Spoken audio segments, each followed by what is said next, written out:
नमस्कार, स्वागत है आपका आज मीडिया ग्रुप के डिजिटल प्लेटफॉर्म पर और मैं हूं आपके साथ मोहम्मद दानिश।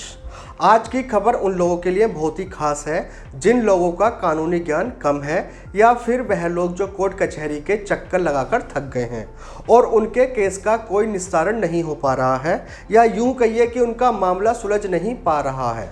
तो हम इस खबर में आपको पूरी जानकारी देने जा रहे हैं, तो चलिए इस खबर को शुरू करते हैं।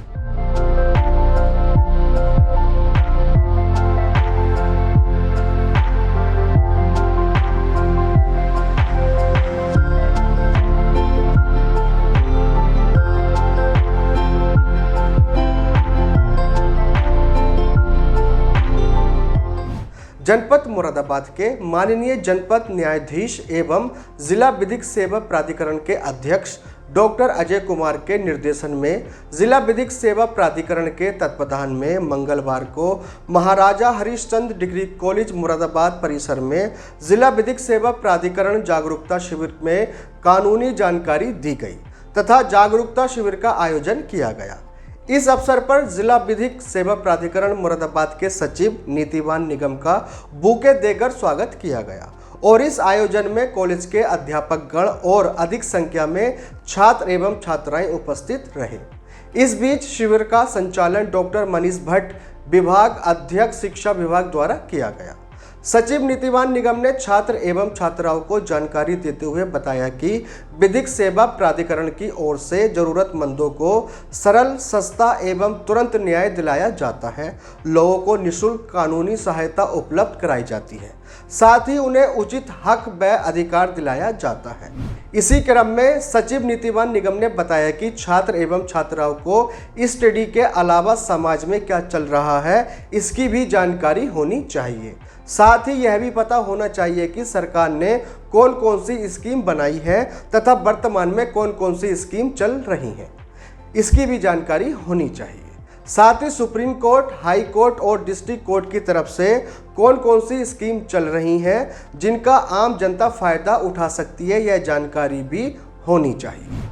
जिला विधिक सेवा प्राधिकरण के सचिव नीतिवान निगम ने यह भी बताया कि जनपद न्यायालय मुरादाबाद परिसर में स्थित एडीआर भवन में एक मध्यस्थता केंद्र की स्थापना भी की गई है जो प्रत्येक कार्य दिवस में कार्य करता है, जहां पर 9 मीडिएटर्स बैठकर पारिवारिक मामलों में सुलह करते हैं। इस केंद्र के माध्यम से आपसी सुलह समझौते के आधार पर विवादों का निपटारा मध्यस्थ द्वारा कराए जाने का प्रयास किया जाता है। कोई भी व्यक्ति विधिक सेवा प्राधिकरण द्वारा दी गई सेवाओं का लाभ प्राप्त कर सकता है।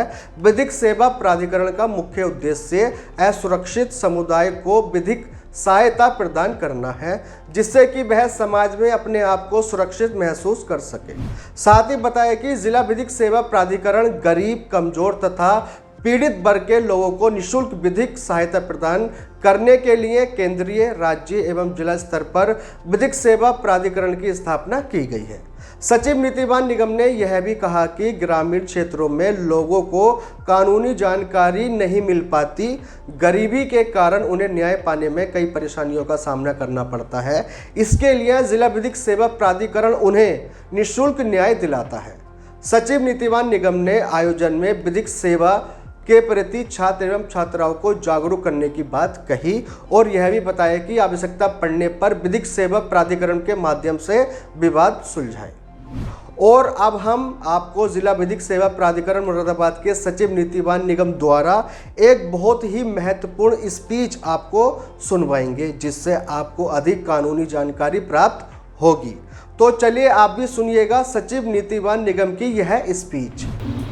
सर्वप्रथम मनीषवरा सिंह आदरणीय शिक्षाविद श्री राम शर्मा से यहाँ इस विश्वविद्यालय के प्रबंधक महोदय, प्रधानाचार्य महोदय और प्रोफेसर साहब आदरणीय श्री मनीष भट्ट जी और मेरे आप सभी साथियों, सूक्ष्म परिचय मैं आपको पहले अपना दे देता हूँ। मैं नीतिवान निगम 2015 बैच का उत्तर प्रदेश न्यायिक सेवा का एक अधिकारी हूँ। यहाँ पर विधिक सेवा प्राधिकरण में सचिव के पद पर वर्तमान में कार्यरत हूँ। पहले तो थोड़ी सी क्षमा कि मैं विलम्ब से आया हूँ, इसके लिए मैं आप लोगों से अपेक्षा करता हूँ कि आप मुझे क्षमा करेंगे। मीटिंग आ गई थी। दूसरा ये आदरणीय सर से और आदरणीय श्री मनीष जी से ज़्यादा ही तारीफ हो गई मेरी, इसका मैं एक पात्र नहीं हूँ, क्योंकि ये टीम वर्क होता है। किसी भी स्कीम में या कोई भी डिपार्टमेंट में अगर आपको कोई उपलब्धि हासिल होती है तो वो एक व्यक्ति विशेष की वजह से नहीं होती है, वो एक टीम वर्क होता है। अगर आपके पास अच्छी टीम नहीं है, अच्छे सहायक नहीं हैं, अच्छे लोग नहीं हैं सपोर्ट करने के लिए, तो फिर कोई भी स्कीम जो है वो क्रियान्वित नहीं हो सकती है। यहाँ पर जैसा कि सर ने भी बताया था, विधिक सेवा प्राधिकरण थोड़ा सा खेदजनक विषय है कि एक ही व्यक्ति को मालूम था, लेकिन कोई बात नहीं। आज के बाद मुझे यकीन है कि अगर आप कहीं भी जाएंगे तो इसका नाम आपने सुना होगा। इसका फंक्शन वैसे तो सर ने बता दिया है, लेकिन एक हायरार्की मैं आपको बता देता हूँ। पहली बात तो ये आप दिमाग में रखिएगा कि यहाँ पे न कोई उपदेश चल रहा है, न भाषण चल रहा है। I am also a law student और आप भी एक विद्यार्थी हैं। एक विद्यार्थी से विद्यार्थी का संवाद चल रहा है। Feel free to ask any question. इसके बाद आप कोई भी प्रश्न पूछ सकते हैं, किसी से भी पूछ सकते हैं। तो एक इंटरैक्टिव सेशन होता है तो और अच्छा लगता है। तो इसलिए दिमाग खोल के सुनिएगा। कोई अगर क्वेरी हो तो उसको नोट कर लीजिएगा, इसके बाद हम निराकरण भी करने का प्रयास करेंगे। तो हम आपको केवल जागरूक करने आए हैं। जागरूक का मतलब ये होता है कि अपार्ट फ्रॉम योर स्टडीज, आप तो यहाँ जो पढ़ रहे हैं वो ठीक भी है, लेकिन कुछ समाज में क्या चल रहा है, थोड़ी बहुत स्कीम्स का आउटपुट कि कौन कौन सी सरकार ने स्कीम्स बनाई हैं, या ऑनरेबल सुप्रीम कोर्ट या ऑनरेबल हाई कोर्ट या डिस्ट्रिक्ट कोर्ट की तरफ से क्या ऐसा चल रहा है। क्योंकि being a citizen of India, ये हमारा भी एक उत्तरदायित्व है कि हम भी आम जनमानस की सहायता करें। जरूरी नहीं कि आप किसी पद विशिष्ट में पहुंच कर ही किसी की सहायता करें, ऐसा नहीं है। भारत का नागरिक होने के वजह से भी ये आपका उत्तरदायित्व है कि आप फेलो सिटीजन्स की जहां तक हो सके सहायता करें। Have you heard about article 51A? सुना ही होगा। सीबीएसई से कितने लोग पढ़े हुए हैं इंटर तक? कोई सीबीएसई से पढ़ा हुआ है? आईसीएसई?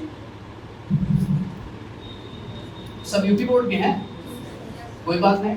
यूपी बोर्ड में भी फंडामेंटल ड्यूटीज के बारे में कहीं ना कहीं पॉलिटी या कॉन्स्टिट्यूशन में बताया होगा। अगर इंटर तक कोई पढ़ा हुआ है तो उसमें एक सिलेबस में ये रहता है। एनसीईआरटी की किताब भी अगर देखेंगे तो फर्स्ट पेज पे आर्टिकल 51A हमेशा ये उल्लेखित करता है कि फंडामेंटल ड्यूटीज हमारे भी कुछ उत्तरदायित्व हैं, जिसमें से एक दायित्व जैसा कि अभी सर ने बताया, हमारे यहाँ जो महिलाएं हैं उनकी रिस्पेक्ट करना, उनकी सुरक्षा करना, ये भी हर एक सिटीजन का कर्तव्य है। तो अब आपको मैं सूक्ष्म परिचय इसका भी दे दूं। डीएलएसए यानी जिला विधिक सेवा प्राधिकरण। हायरार्की में अगर आप आए, सुप्रीम कोर्ट से चलते हैं। It is the highest institution of judiciary in India, as you know. आप लोग जानते होंगे, भली भांति अवगत होंगे। सुप्रीम कोर्ट के अधीन एक राष्ट्रीय विधिक सेवा प्राधिकरण सृजित किया गया है, जिसके चेयरमैन ऑनरेबल जस्टिस इस समय honourable justice mister U Lalit साहब हैं, जो next to chief justice of India है। उसके बाद वो इस पूरे देश में एक ही रहता है, नालसा जिसे हम कहते हैं, नेशनल लीगल सर्विस अथॉरिटी। उसके बाद अगर हम आए, उसके अधीन होता है हर राज्य में एक राज्य विधिक सेवा प्राधिकरण, जिसे हम कहते हैं SLSA यानी स्टेट लीगल सर्विस अथॉरिटी। उसके जो चेयरपर्सन होते हैं वो next to chief justice of high court होते हैं, जो भी संबंधित हाई कोर्ट होता है उसके नेक्स्ट। उसके बाद हर राज्य में जितने जिले होते हैं, हर जिले में एक जिला विधिक सेवा प्राधिकरण होता है। इस समय पूरे भारतवर्ष में है। उत्तर प्रदेश की जहां तक मैं बात करूं तो यहाँ पे 75 जिले हैं। 75 जिलों में 71 जिलों में अभी तक ये एस्टैब्लिश हो चुका है। बाकी जो 4 जिले हैं उसमें इसकी प्रक्रिया चल रही है। इसका मुख्य उद्देश्य क्या है? एज द नेम सजेस्ट कि जिला विधिक सेवा मतलब लीगल सर्विसेज प्रोवाइड करना। लीगल सर्विसेज में क्या क्या आता है? एक तो free legal aid, article 39A constitution of India amendment से डाला गया। उसमें यही, अगर आप पढ़ेंगे कॉन्स्टिट्यूशन तो उसमें यही है, फ्री लीगल एड प्रोवाइड करना। उसी के अधीन ऑनरेबल सुप्रीम कोर्ट ने ये स्टैब्लिश किया है हर जिले में। इसका मैं एक उदाहरण बताता हूँ कि इसके मुख्य मुख्य कार्य क्या है। एक तो जैसे हमने देखा फ्री लीगल एड प्रोवाइड कराना। फ्री लीगल एड में रूल्स बने हुए हैं। अलग इंट्रिकेसीज में जाने से अच्छा है मैं आपको मोटा मोटा बता देता हूँ। जैसे कोई भी महिला है या जिसकी वार्षिक आय 3 लाख से कम है, महिलाओं के लिए ऐसी कोई बाध्यता नहीं है। उनके लिए वार्षिक आय की भी कोई बाध्यता नहीं है। बस महिला है, उनको अगर फ्री लीगल एड चाहिए, कोई अधिवक्ता चाहिए, अगर वो मुकदमा लड़ना चाहती हैं तो बिल्कुल लड़ सकती हैं। हमारे पास पैनल बना हुआ है, जैसा कि अभी हमने बताया 21 लोगों का पैनल है। तो फ्री लीगल एड प्रोवाइड करना। Second is mediation. आपने आज का टॉपिक देखा है वैकल्पिक समाधान प्रणाली, यानी ऑल्टरनेट डिस्प्यूट रिजोल्यूशन सिस्टम। अगर आप, क्योंकि यहाँ पे लॉ का कोई स्टूडेंट नहीं है इसलिए मैं उतनी बारीकियों में नहीं जाता, लेकिन मोटा मोटा आप ये समझिए कि मीडिएशन एक पहलू है ऑल्टरनेट डिस्प्यूट रिजोल्यूशन सिस्टम का। मुख्यतः 4 ऐसे माध्यम होते हैं: आर्बिट्रेशन, काउंसिलेशन, मीडिएशन और लोक अदालत। तो मीडिएशन हमारे यहाँ एक मीडिएटर्स का पैनल बना हुआ है। इस समय हमारे पास 9 अधिवक्ता मध्यस्थ हैं, जो कि अगर कोई एप्लीकेशन देता है, इवन कोर्ट में भी कोई जाता है और बाद में उसे लगता है कि हमें मीडिएशन कर लेना चाहिए, तो हमारे पास पैनल है। उस पैनल से हम लोगों को बिठाते हैं। उसके बाद उनको प्रयास करते हैं, वो अधिवक्ता मध्यस्थ प्रयास करते हैं कि उनको लिटिगेशन में ना जाना पड़े और उससे पहले ही उनका वाद विस्तारित हो जाए। इसका ऑब्जेक्टिव क्या है? ऑब्जेक्टिव ये है कि एक बार आदमी अगर कोर्ट कचहरी के झंझट में पड़ता है तो आप जानते हैं कि वो दादाजी ने केस किया और पोते जी लड़ रहे हैं, है कि नहीं? तो उस चक्कर में फिर उससे कोई मतलब नहीं रह जाता। तो justice delayed is justice denied वाली बात हो जाती है। तो ये एक वैकल्पिक समाधान प्रणाली है कि कई बार ऐसा होता है कि ईगो के चक्कर में, जैसे खासकर फैमिली मैटर्स में, पति पत्नी के बीच में, भाई बहन के बीच में, पिता पुत्र के बीच में, ऐसे कई मसले हो जाते हैं कि जो बैठ के सुलझ सकते हैं, लेकिन अपनी ईगो के चक्कर में हम लोग ना बैठना चाहते हैं, ना कुछ पूछना चाहते हैं। बस हमें लड़ना है क्योंकि हमारी ईगो हर्ट हो गई है। या जो चीज़ें बहुत छोटी होती हैं, जैसे गांव में पंचायत होती थी, तो उसका क्या ऑब्जेक्टिव था कि भाई बैठ के छोटे मोटे मसले सुलझा लिए जाए। तो इसलिए हमारे यहाँ एक मीडिएशन पैनल होता है। आपकी जानकारी के लिए मैं बता दूं कि जज मीडिएटर भी होता है। अगर कोई, हमारे इस समय 3 जज मीडिएटर हैं, उनकी सुप्रीम कोर्ट के अधीन 40 से 45 घंटे की ट्रेनिंग होती है। तो अगर कोई चाहता है कि हम एडवोकेट से नहीं करवाना चाहते मीडिएशन, जज साहब से कराना चाहते हैं, तो वी हैव आल्सो जज मीडिएटर्स, तो कोई करा सकता है। अब ये मैं आपको क्यों बता रहा हूँ, आप लोग, कुछ लोग पीछे से ऐसे सोच रहे होंगे तो छात्र हैं, हमारा क्यों समय व्यर्थ किया जा रहा है। देखिए, मेरा उद्देश्य यहाँ आने का ये है कि आप लोगों में से कुछ लोग अगर एकेडमिक पॉइंट ऑफ व्यू से देखें तो कोई ना कोई तो कंपटीशन की तैयारी कर ही रहा होगा। ऐसा तो नहीं है भाई, मेरी जगह आज से 10 साल बाद कोई ना कोई तो आएगा ही। आप में से कोई आए तो मुझे और खुशी होगी, क्योंकि अपने विद्यालय में गेस्ट बन के आने का आनंद कुछ और ही होता है। तो एक तो ये कॉम्पिटिटिव पॉइंट ऑफ व्यू से आपको एक्नॉलेज करता है कि नहीं, मुझे ये जानना है और मैं दूसरों की सहायता भी कर सकता हूँ। दूसरा ये है कि अगर आप इन सब चीज़ों को जानेंगे, समझेंगे, तो आपका एक मानसिक दायरा भी बढ़ता है। क्योंकि इस मस्तिष्क में, जैसा कि हाइपरटेंशन डे है, मैं इसको रिलेट करके इसलिए बता रहा हूँ क्योंकि ये कोइंसिडेंस है कि आज हाइपरटेंशन डे है। तो हाइपरटेंशन इसलिए होता है कि मन की बात नहीं हुई तो हमें गुस्सा आ गया। तो अगर हाइपरटेंशन नहीं होना है तो आपका मानसिक दायरा खुला है, आप ज़्यादा से ज़्यादा लोगों की मदद करते हैं, तो मदद करने में जितना आनंद आता है वो आप लोग अगर इसी उम्र से समझेंगे तो आगे आपके लिए भी और इस देश के लिए भी बहुत फ्रूटफुल रहेगा। तो मेरा आने का उद्देश्य यही है कि आप में से अगर आधे लोग भी ये समझते हैं तो मेरा ये आज विधिक साक्षरता शिविर जो है वो उसको मैं कामयाब मानूंगा। तो हम किसकी बात कर रहे थे? थोड़ा डेविएट हो जाता हूँ, मुझे माफ करिएगा, मैं इतना अच्छा वक्ता नहीं, परंतु बेयर विद मी। तो तीसरा फंक्शन इसका लोक अदालत। लोक अदालत, आप में से किसी ने कोई अखबार पढ़ता रेगुलर? कल परसों का किसी ने पढ़ा होगा? अखबार ही नहीं पढ़ते कोई, तो फिर कंपटीशन कैसे देंगे? हैं? अखबार को तो 1 घंटा देना ही पड़ेगा। देखिए, कोई भी अगर कॉम्पिटिटिव एग्जाम आपको देना है तो एक बड़े भाई की नसीहत ही समझिए, 1 घंटे आपको अखबार को देना पड़ेगा, नेशनल न्यूज़पेपर। खैर, तो लोक अदालत अभी 14 मई को संपन्न हुई। अगली लोक अदालत हमारे अगस्त के द्वितीय शनिवार यानी 13 अगस्त को है।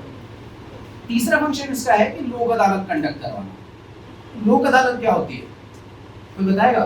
ये तो एक जीएस का सब्जेक्ट है, लॉ से इसका कोई लेना देना नहीं है। लोक अदालत को एक लाइन बता दे। ऐसे शांत मत रहिए भाई, फील फ्री, जैसे घर में बैठे हैं आप लोग। किसी को नहीं मालूम? मैडम आप लोगों को पीछे लोक अदालत के बारे में जरा भी आइडिया नहीं है किसी को? खैर कोई बात। लोक अदालत जैसा कि नाम बताता है कि जनता की अदालत। तो लोक अदालत में मुख्यतः यही होता है जो कंपाउंडेबल ऑफेंसेस होते हैं। कंपाउंडेबल का तो मतलब मालूम है? कंपाउंडेबल का भी नहीं मालूम है? मालूम सबको है, कोई बताना नहीं चाहेगा है? अच्छा, इसकी हिंदी शमनीयवाद, शमनीय भी नहीं पता होगा है नहीं? साधारण भाषा में जिसमें आपस में सुलह समझौता होता है उसको कंपाउंडेबल कहते हैं। अगर आप कानून की बात करें तो 2 प्रकार के ऑफेंसेस होते हैं। एक होता है कंपाउंडेबल ऑफेंसेस, एक होता है नॉन कंपाउंडेबल ऑफेंसेस। ये आपको बात याद रखनी होगी कि लोक अदालत में केवल और केवल कंपाउंडेबल ऑफेंसेस ही में आपस में समझौता हो सकता है। किसी भी जघन्य अपराध, जैसे किसी ने मर्डर कर दिया, किसी ने किसी महिला को छेड़ा, या रेप विक्टिम्स, एसिड अटैक, इन सब का समझौता नहीं हो सकता है।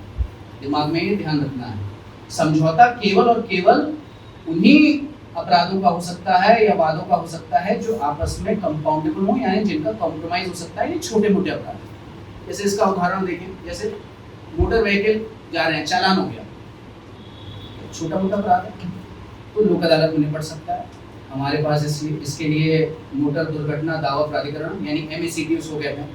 तो मोटर अधिकरण से संबंधित एक अलग ट्रिब्यूनल बना हुआ है, वो है वो चालानियाँ।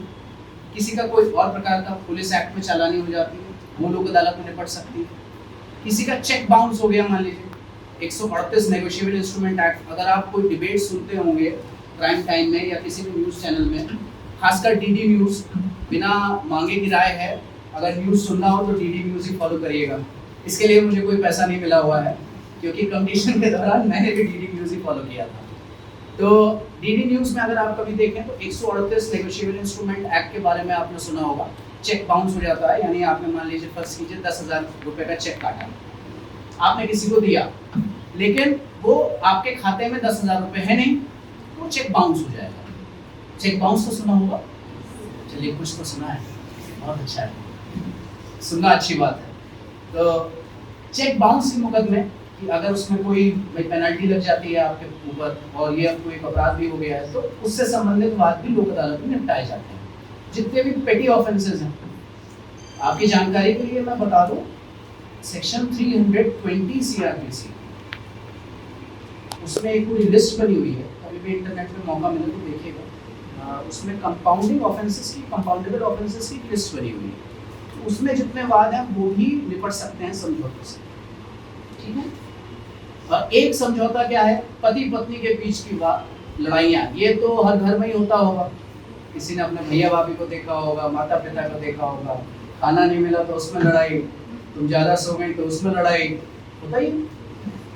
अब इसको अगर कोई बैठ के सुलझा ले, मामला निपट जाता है। लेकिन ईगो की लड़ाई में कभी कभी कोर्ट चले जाते हैं। अब कोर्ट जाने के बाद सालों चल रहा है वो केस, तो उससे अच्छा है कि अगर आप बैठ के सुलझा सकते हैं, छोटी मोटी अगर बात है तो उसमें ये भी लोक अदालत में निपट सकते हैं। उसके लिए हमारे पास सेपरेट एक फैमिली कोर्ट, जिसमें प्रिंसिपल जज फैमिली कोर्ट और यहाँ पे 2 जजेस यहाँ कार्यरत हैं। तो फैमिली कोर्ट में ऐसे मुकदमे आप ले जा सकते हैं। अगर आपके आस पड़ोस में ऐसा कोई मुकदमा चल रहा है या कोई मुकदमा करने की सोच रहा है, तो आप being a responsible citizen of India उसको ये जागरूक कर सकते हैं कि भाई फैमिली कोर्ट है या प्री लिटिगेशन की लोक अदालत होती है, उसमें बस जिला विधिक सेवा प्राधिकरण में एक एप्लीकेशन देके, केस दायर करने से पहले की बात कर रहा हूँ, केस दायर हो गया तो फिर क्या, फिर लड़ते रहिए, केस दायर करने से पहले, प्री लिटिगेशन का मतलब यही है कि लिटिगेशन से पहले की स्थिति, आप एक एप्लीकेशन दें, हम प्रयास करेंगे कि अगर कोई छोटा मोटा मसला है जो आपस में बैठकर सुलझाया जा सकता है तो मध्यस्थों के माध्यम से उसको सुलझाया जा सकता है। आप समझ रहे हैं कि नहीं? तो आप बताएंगे कि नहीं लोगों को? इधर उधर की बातें करने से अच्छा है कि गवर्नमेंट स्कीम्स और जितना भी शहर में क्या चल रहा है, क्या क्या योजनाएं हैं, इसके बारे में अगर आप लोग आपस में बात करेंगे तो इससे आपका भी ज्ञानवर्धन होगा, प्लस दूसरों को भी फायदा मिलेगा। अच्छा, आप सब लोग बड़े नॉलेज स्टूडेंट्स लग रहे हैं। मोबाइल है किसी के पास? बस ऐसे दिखा दीजिए, लेके नहीं जाऊँगा। है, दिखा दीजिए। हाँ, आप लोगों के पास नहीं है यार, तो शरीफ नहीं हो। हाँ, सबके पास है। मुझे दिख रहा है कि 99% लोगों के पास एंड्रॉइड फोन है। प्ले स्टोर देखा ही होगा, ऐप डाउनलोड किया ही होगा। तो कभी कोई पढ़ाई से संबंधित ऐप डाउनलोड किया है? तो उसी में आप जाके देखेंगे। मैं अपने मुद्दे पे आ रहा हूँ। एक नालसा ऐप है, NALSA, मेरे मोबाइल में भी डाउनलोड है, मेरे ऑफिस के कर्मचारी के पास भी डाउनलोड है।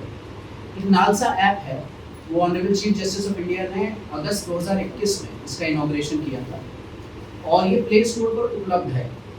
इसका मंतव्य क्या है कि मान लीजिए आप कोर्ट नहीं आ पा रहे हैं, हेडक्वार्टर्स नहीं आ पा रहे हैं, आपकी कोई समस्या है या आप किसी और को देख रहे हैं, मान लीजिए वॉचमैन ही है, कोई अगर काम वाली जो अपना निर्वहन नहीं कर सकती, वो केस क्या लड़ेगी, उसकी आप मदद करना चाहते हैं, तो उसके लिए उस ऐप के द्वारा भी आप एक एप्लीकेशन डाल सकते हैं, वो सीधे मेरे पास ही आ जाएगी और उसको फिर मैं फॉलो अप कर सकता हूँ। दूसरा तरीका, ये ऐप के अलावा एक ईमेल आईडी है, सबसे पहले एक ईमेल अभी लिखवा दीजिएगा सब, DLSA-MBD बोल दीजिए, DLSA-MBD@gmail.com। DLSA-MBD@gmail.com। ये एक जीमेल पे district legal service authority Moradabad की एक ईमेल आईडी है। तो उस ईमेल आईडी पे आप डायरेक्ट आवेदन कर सकते हैं। तो वो एप्लीकेशन भी हमारे पास आती है, हम उसको फॉलो अप करते हैं और उस एप्लीकेंट को बुलाते हैं और जिस डिपार्टमेंट से या जिस व्यक्ति विशेष से वो क्षुब्ध है तो उसका निराकरण कराने का प्रयास करें। तो ये आप 3-4 फंक्शन समझ गए? बोर हो रहे हैं? कभी कभी बोर होना भी अच्छा है।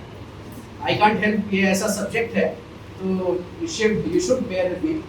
तो एक लास्ट फंक्शन इसका विक्टिम कंपनसेशन स्कीम, जैसा कि सर ने बताया कि सरकार ने, सेंट्रल गवर्नमेंट ने सुप्रीम कोर्ट के साथ विचार विमर्श करने के बाद एक स्कीम बनाई है और यहाँ पे मैं प्राचार्य महोदय और प्रबंधक महोदय से ये अनुरोध करता हूँ कि महीने में कम से कम आधे घंटे का, आपको अगर ये सुविधाजनक लगे तो आधे घंटे का एक ऐसा लेक्चर करवाएं किसी भी आपके प्रोफेसर से या कोई भी एक्नॉलेज कोई व्यक्ति हो समाज का, उससे जो गवर्नमेंट की जो प्रचलित स्कीम्स हैं वो स्टूडेंट्स को बता सकें, क्योंकि इससे आप बता सकते हैं आम जनमानस को और वो आपके लिए भी लाभान्वित उपयोगी साबित होगा।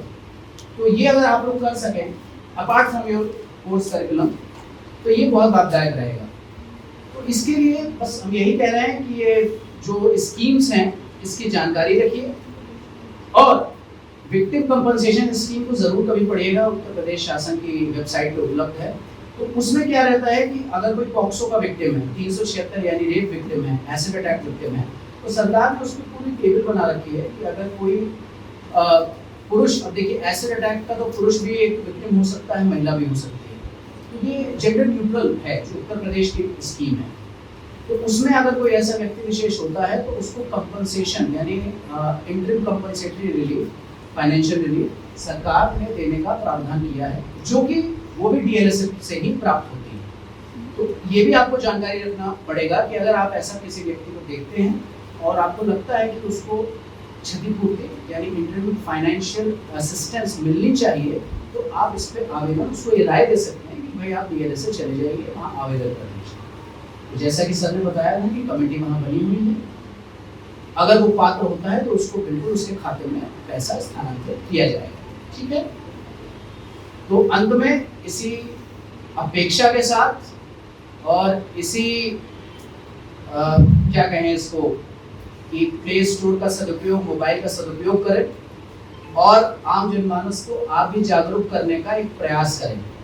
आप स्टूडेंट हैं, आगे का भविष्य हैं, ठीक है, और आजकल की जनरेशन बहुत ही क्या कहें एंथुसियास्टिक है और अपने अधिकारों के प्रति इतनी जागरूक है, तो खुद भी जागरूक होइए, दूसरों को भी जागरूक कराइए।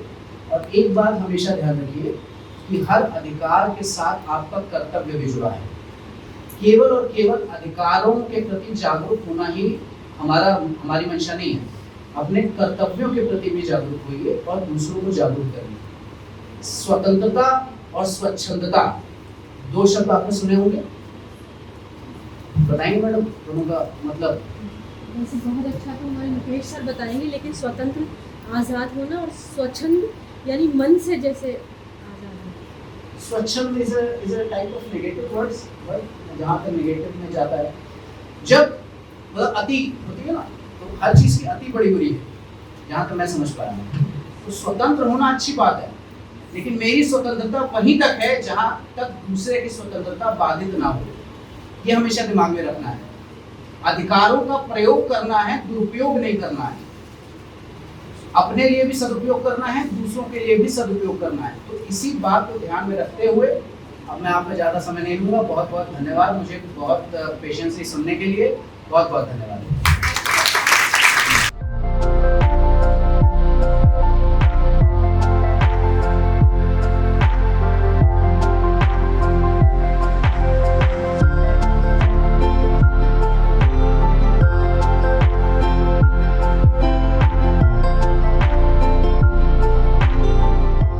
हम आशा करते हैं कि यह खबर के जरिए और जिला विधिक सेवा प्राधिकरण मुरादाबाद के सचिव नीतिवान निगम की स्पीच के जरिए आपको काफ़ी जानकारी मिली होगी। तो ऐसी ही खबरें देखने के लिए आप हमारे चैनल के साथ जुड़े रहिएगा। फिलहाल इस खबर में बस इतना ही। शहर और राज्य की हर छोटी और बड़ी खबर देखने के लिए जुड़े रहिए आज मीडिया ग्रुप के साथ। धन्यवाद।